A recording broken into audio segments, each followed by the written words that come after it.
I'm a research fellow in Oxford. I was here for my PhD. It's really great to be back. So it's nice to see so many people that I recognise, although not so many. It's been a few years. I have to mention orchids in every talk that I give because I love orchids so much, and I would do every talk that I ever did about orchids if I could. But for some reason, people don't want me to talk about orchids for the rest of my career. But this is just to give you a bit of background about what I did. Like Bob said, I did my PhD here on the orchid trade. It involved lots of exciting social science, looking at rule breaking, looking at international trade, why people follow the rules, the international trade regulations, and why people don't.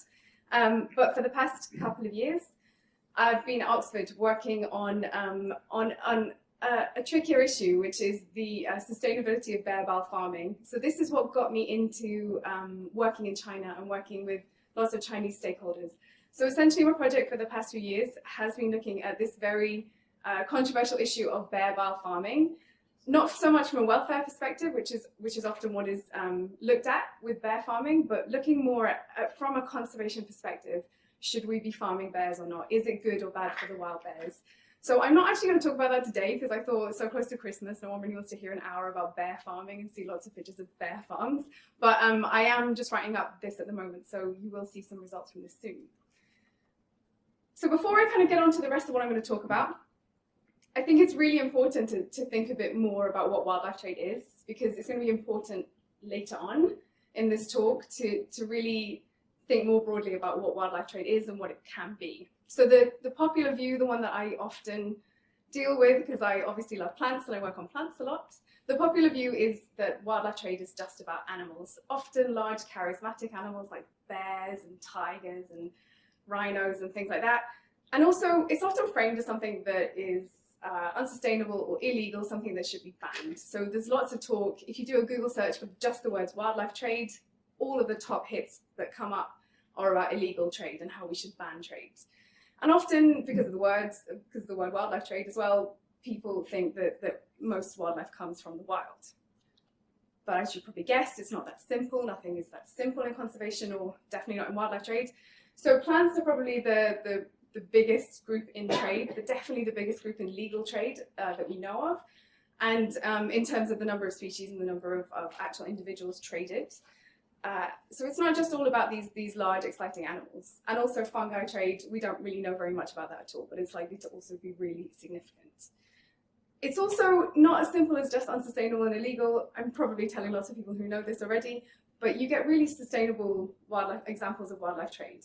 And you also get examples of legal wildlife trade. The bear bile work that I've been working on, that is completely legal in China to trade in farmed bile. So it's not so simple to just think of illegal wildlife trade. And then obviously you get wildlife from different sources. So you don't just need to wild harvest, you can also farm, you can also ranch, you have semi-wild harvested plants in lots of places too. Basically what I'm saying is, before I get this started, it's really complicated. Nothing is simple when it comes to wildlife trade. So today, with that out of the way, I'm going to talk to you about the new silk roads, and I'll explain to you what they are. Some of you probably know all about them already, but you might not know everything about them, because there are some aspects of these, the Belt and Road Initiative or the New Silk Roads, that aren't very well known. So I'll then go on to talk a bit more about how I think this is going to change the wildlife trade. I can't get into all of the detail. This is a massive project, as you'll see, but I'll kind of give you an overview of what I think is going to happen. And then I'll go on to talk more about traditional Chinese medicine, because this is what I've been working on. This is what I'm really interested in. And how I think the expansion of traditional Chinese medicine is likely to be affected by the Belt and Road Initiative, and also how that's likely to affect wildlife trade. And finally, we'll talk about the risks and opportunities for sustainability of this. So it's not just going to be negative. I think that's important. So this is something that we've just had accepted for publication. So this should be out soon, but I don't know when. But it should be in the next few weeks. So I'll essentially be summarizing this paper for you, so you don't even have to read it. But this is going to be in Nature Sustainability at some point. Okay, so the Silk Roads. I'm not a historian, but the Silk Roads, the old Silk Roads, the ancient Silk Roads, were huge trade networks that extended out of China across continents, across Asia, into Europe. they also went down, there were some maritime routes that went down into East Africa. Now this was all happening, I think it started around 100 BC and it went on for almost 2,000 years. And they were these incredible international trade routes which brought things like Chinese silk out of China to Europe. They brought things to Europe that people had never seen before. And they brought back to China lots of other exciting things like foodstuffs and new spices and medicinal plants. And they completely revolutionized international trade at this time. And they also, if you work in China and if you read books about China, they're also kind of a source of national pride in China. So these Silk Roads put China at the center of the world at this time. And this sort of led on in 2013 to President Xi launching what sort of a reimagined 21st century Silk Road. It was called the One Belt, One Road Initiative, OBOR, but then it was renamed a few years later to the Belt and Road Initiative. It's essentially a very, very large, it's often known as an infrastructure project, but I'll get onto this in a minute. It's a very large international project aimed at creating new trade routes, creating new links, and basically improving connectivity between China and the rest of the world. It's also romanticized sometimes and called the New Silk Roads, and often when you see speeches about the BRI, people will invoke the old Silk Roads to talk about this. And it's a really interesting project. It was all launched in 2013. We're coming to the end of I think the second phase of it now. So in 2020, a new phase of development for the BRI will be launched. So I've given you a really brief summary of what this is, but I also think it's really interesting to look at how the Chinese government are promoting this. So something that I love about working in China is that increasingly every single project, every single initiative has a promotional music video. And it's great. It's fun, but also they try really hard to get all of the information across in the medium of song and dance. So this one, watch this really closely. It's been on Twitter a lot, and it's also been on a couple of TV shows. John Oliver, I think, showed it. So so you might have seen it before, but just pay real attention to the words and also the imagery that's used, because I think every single thing in there is trying to tell you something about the Silk Roads, the new Silk Roads.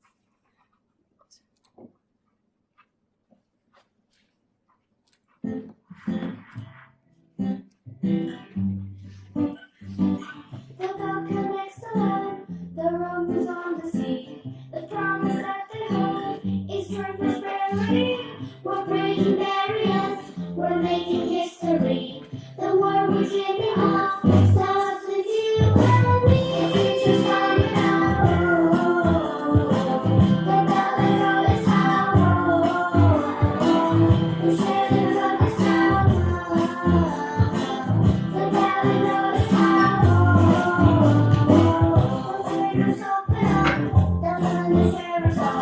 Resources changing hands and shipping on the wall. Ideas start to flow and friendships start to form. Then seeds and buds oh, because the moment future's coming out. The belt and road is how. We'll share the goodness now. The belt and road is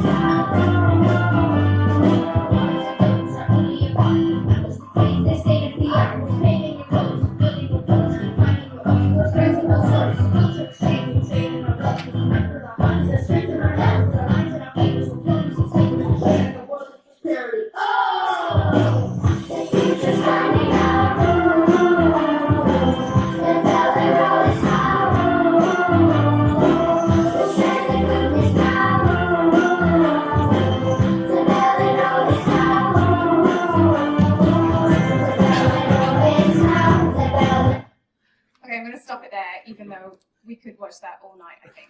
I think you'll agree. So, like I said, John Oliver featured that on his show, and he mocked it quite a lot and has since been banned from China, so I'm not going to say anything about that at all, apart from isn't it amazing? And it's actually only one of a lot of different promotional videos, so I would definitely urge you, if you enjoyed that, to go and look at some other ones. This one up here with the dancing panda is bizarre. This one is a rap, and this one is some lovely Belt and Road bedtime stories where a father explains the Belt and Road in great detail to his child. I would recommend all of them. Should have just shown you them all, really. Just that could have been a good talk. But anyway, I think that video is really, really interesting, and I put this together just in case the video didn't work, but also just to summarize. So I think the video is interesting in the way that it sells the Belt and Road. I mean, first of all, it explains this really interesting thing that the belt connects the land, so that's the roads, but the road is on the sea, so that's something that always confuses me. But I think this whole idea of sharing, the word sharing comes into every single one of these promotional videos. So it's really promoting this idea that the Belt and Road Initiative, I mean, you might read negative things about it, not that I would ever say any of them, but it's all about sharing, it's all about cooperation, it's not something being pushed by China. And another thing that I think is really interesting for the things that I'm going to come on to talk about in a minute is that they really emphasize in that amazing wrap section, they really emphasize that it's not just about the trade, it's not just about the products and shipping things, shipping auto parts, it's about cultural exchange and international collaborations. And this bit at the end, they actually even mention health. And that's not a mistake because, as I mentioned, I'll come on to this in a minute, but traditional Chinese medicine is a major part of this. And just to give you some numbers, it's really hard to actually come up with numbers for this because there aren't really any official lists of which countries have already signed up. And there aren't any official lists because countries have signed up to show interest in the BRI, but there are also countries who signed official agreements with China. So Nepal, for example, has signed lots of official agreements and MOUs with China, but some other countries have just said, yeah, we're interested in being part of this. But there aren't really any definitive lists of these. But from what we know, around 130 countries will be linked to China through the BRI. This will create a network that covers more than 60% of the global population and countries that make up almost a third of global GDP. So this is a massive project. And people often refer to it as an infrastructure project. I did this at the start, but as the video showed us, it's not just about this. But the facilities connectivity side, which is the building the roads, building the railway lines, that's quite interesting.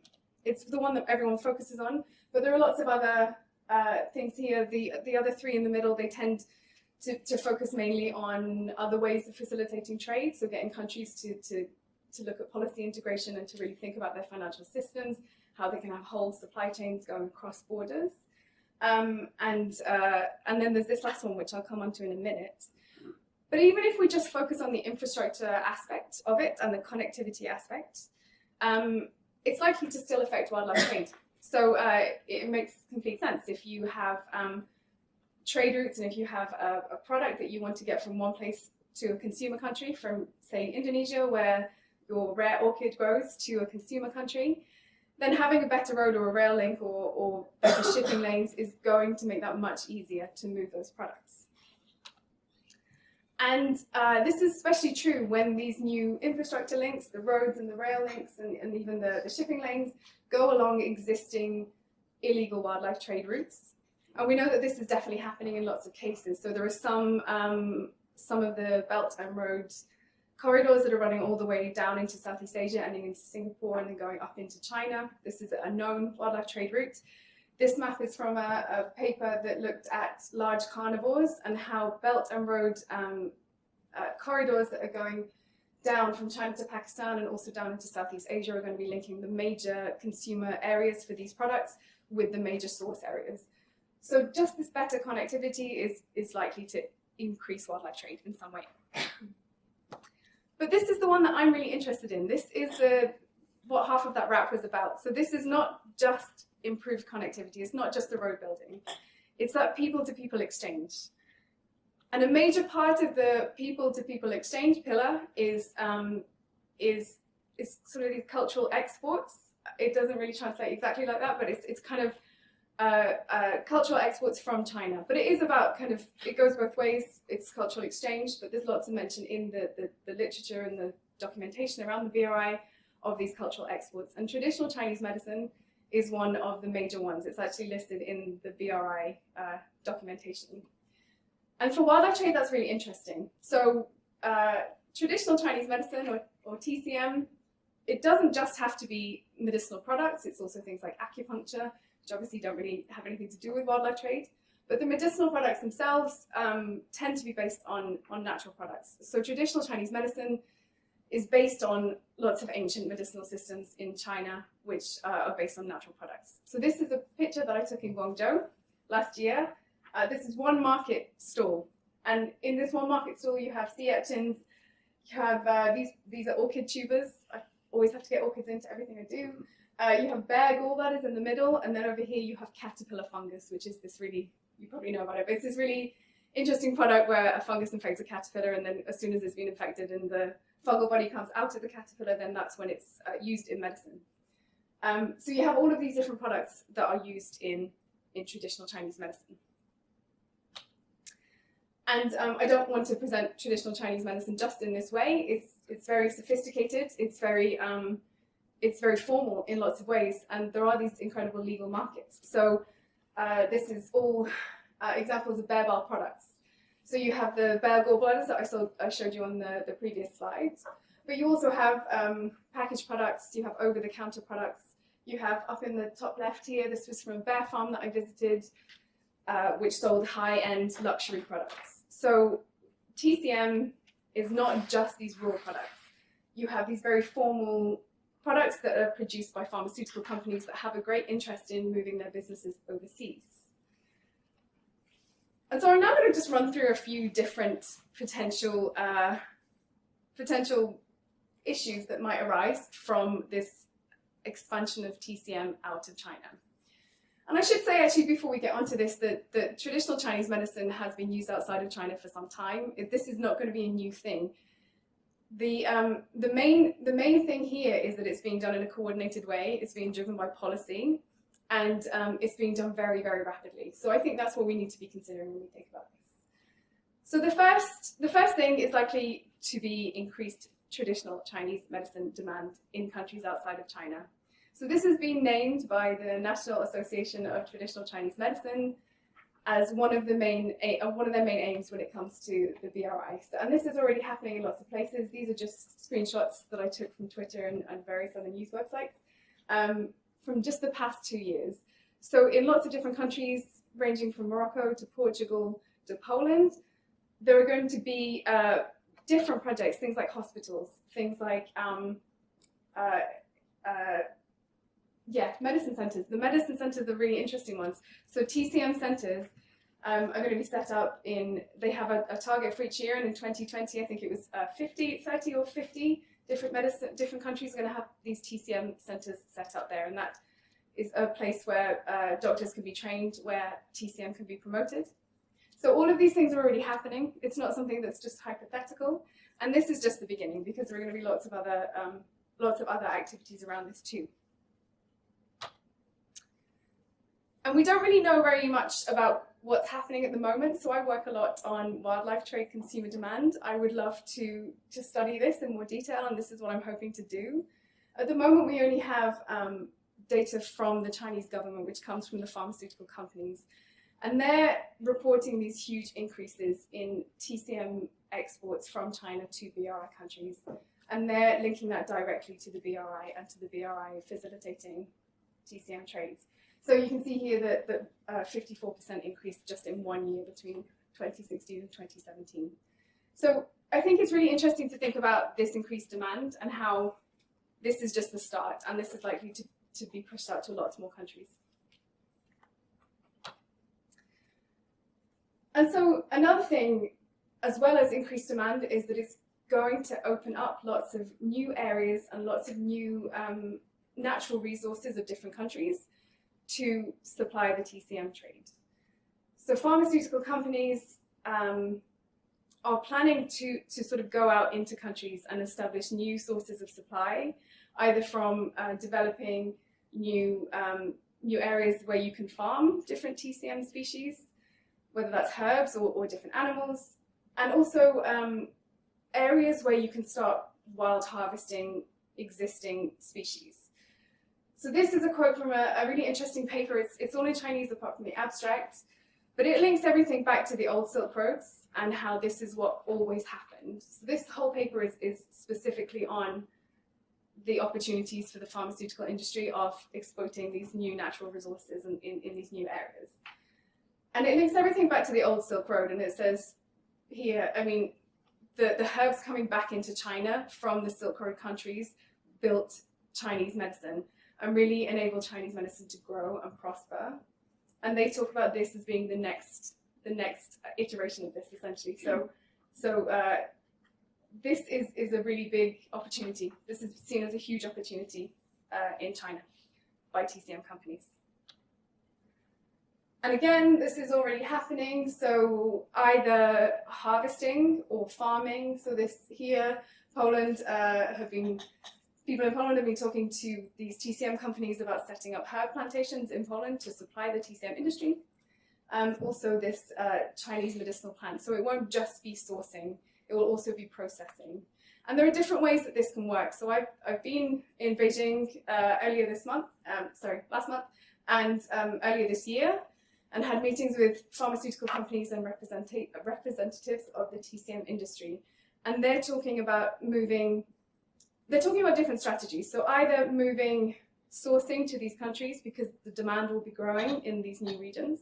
So moving the sourcing and the supply chains, just shortening the supply chains essentially, moving the sourcing closer to where the demand will be, but also setting up supplies in BRI countries and then bringing back to China for processing and then shipping out to BRI countries. So it's really interesting how this is going to go, and we don't really know how this is going to go just yet. But this is another area that I think we need to keep an eye on. So these are the ways that I think the BRI and its focus on TCM expansion is going to change wildlife trade, because you also have this connectivity as well linked with both of these. And now I just want to think a bit about what that means for conservation and what that means for wildlife. So there are several risks, which you probably already thought about. So I'm going to talk mainly about plants here, but the majority of all traditional Chinese medicine ingredients come from plants rather than animals, even though we tend to hear about things like bear bile a lot and rhino horn and everything like that. And the majority of all plants used in traditional Chinese medicine are still wild harvested, they're not farmed. You do have some really good examples of plants that are farmed, things like chrysanthemum, but on the most part it's wild harvest. And the sustainability of the wild harvest for the TCM industry at the moment is not known for many species. I'm not saying that they're unsustainable, but we just literally don't know. So one of the big risks here is not even going to be to do with illegal wildlife trade. It's going to be to do with increased pressure on legally harvested species. And I think this is going to be a big issue that's probably not going to be recognized very quickly, because I think people will focus more on the illegal trade aspects rather than this. So this is one risk that I think we need to think about. And then there's the kind of more obvious risk almost, the risk of increased illegal wildlife trade. So past increases in TCM demand, I should say actually that this whole BRI promotion of TCM comes on the back of a sort of resurgence of the use of traditional Chinese medicine within China. Increasingly, President Xi has been promoting traditional Chinese medicine as a source of national pride and something that everybody should be using. And I've been working in China now for a few years and doing the social science surveys with lots of people. And you can see this coming through with how people are talking about it, saying, well, I didn't really use it in the past, but you know, it's kind of trendy to use it now, so I'm using it a lot more. And so these increases in demand that we've seen in recent years have led to, have led to illegal trade. So in Nepal, for example, they can look at when TCM demand started growing in China and then look at the growth of unsustainable and illegal trade of various different species, and that includes tianma, which is an orchid tuber. And the likelihood is that this is going to happen again. And although the BRI will be focused, the kind of official policy, it will focus on promoting legal products, because I think a lot of it is to do with promoting trade in these kind of legal products and bringing money back into China through these TCM pharmaceutical companies. There's also the risk that alongside this, illegal markets will grow. So if you go into a country and start promoting this new medicinal system and telling people how great it is and how we want to use it, if you don't have access to the official products, chances are that there might be some illegal trade markets springing up to supply people. And one of the risks here as well is to do with a shift to novel species. So it's not just kind of the tiama, the orchid example. I told you this is an orchid species that has been used in traditional Chinese medicine for hundreds and hundreds of years, thousands of years maybe. So that's kind of something that we could maybe predict, but there's also the risk of shifting to novel species. So this has been seen before in examples like the African pangolin. So when Asian pangolins have been used in traditional Chinese medicine, again, they're traditionally used for thousands of years. But when Asian species started declining, we started seeing more and more African pangolin scales in trade as a sort of substitute for this. And this was trade coming into not just China, but into Asia. You also see this with dendrobium orchids. So only a few named dendrobium orchids are used in traditional Chinese medicine, but when you can't find them anymore, they basically all look the same when they don't have flowers. So people start harvesting other dendrobium orchids. So this is, I think, a particularly tricky issue and kind of a bit further on from the other illegal trade issue, because this is going to be really hard to predict. If you have rising demand for traditional Chinese medicine in countries really far from China, where the species aren't the same at all. So for example, the Belt and Road Initiative will be going to East Africa, where we already know that there is traditional Chinese medicine use. And it'll be going all the way through Asia, down into Southeast Asia, but also through Central Asia. The species in these areas that could become substitute species, we don't really know what they could be at the moment. And I think this is going to be a particularly difficult issue to predict. And I think this is going to need a lot of thought and a lot of work to try and work out where these risks are going to be. But I don't want to be negative, so I'm going to move on to opportunities, because I think there are opportunities as well. And it's really important to not just be negative about this, because this is happening, and this is happening on a really large scale, and lots of countries are very keen to sign up to this.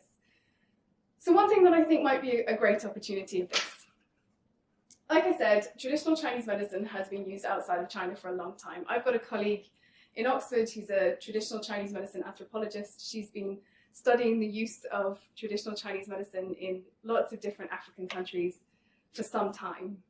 For 20 years, I think she's been studying this. So this has been happening for a long time.